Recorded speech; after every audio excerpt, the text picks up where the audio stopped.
Example numero uno, coming at ya. Here it is. Find the area in the perimeter of this shape. I apparently decided that we were going to start with perimeter already, so here we go. Perimeter, as we recently talked about, perimeter means that you are adding all of the outsides together.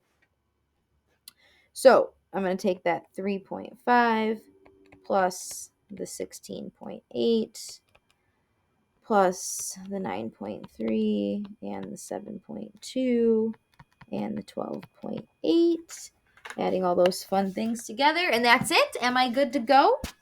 So these complex shapes are going to get complex. There's going to be lots more sides to them. They're going to be a little difficult.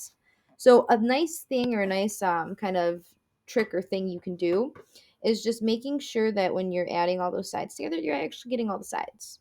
So I got the 3.5, I got the 16.8, I got the 9.3, the 7.2, and the 12.8.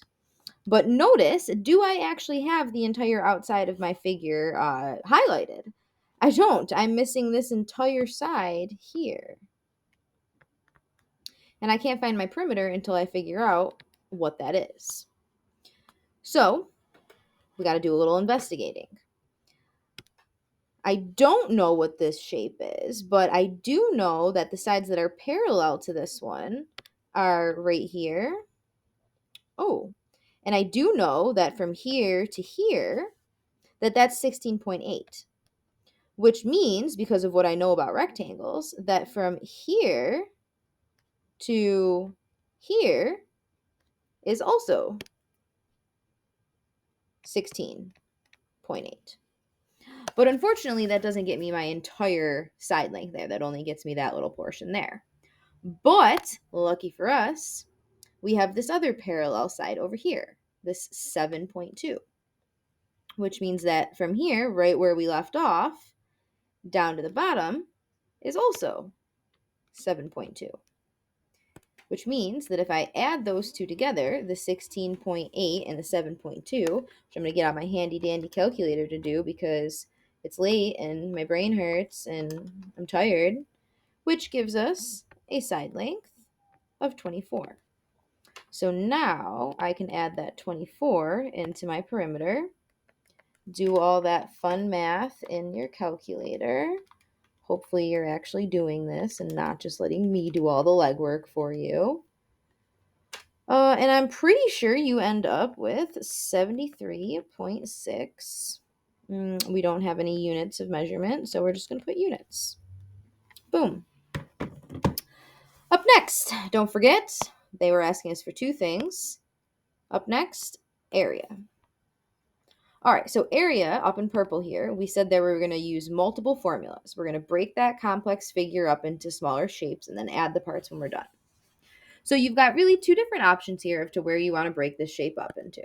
You can break it at this corner down to here and look at this shape versus this shape.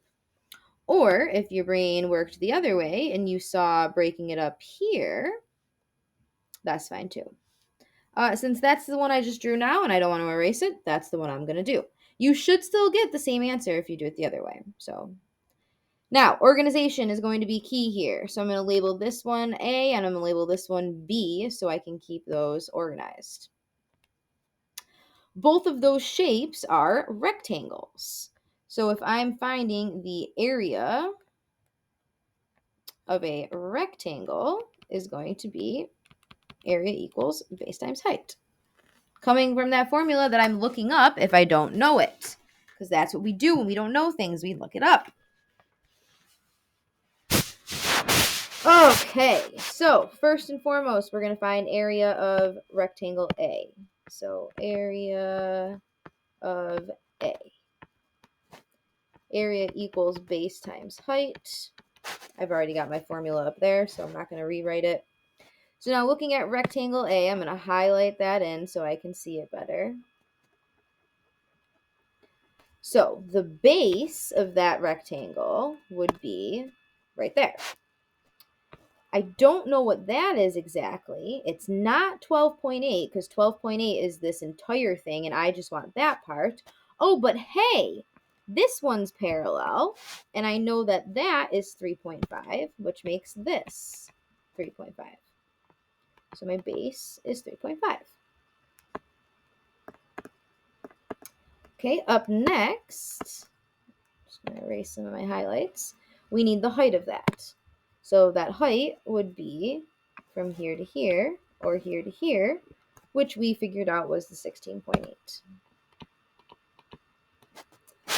All right, math that up. The 3.5 times the 16.8 is going to give us an area of 58.8 units squared.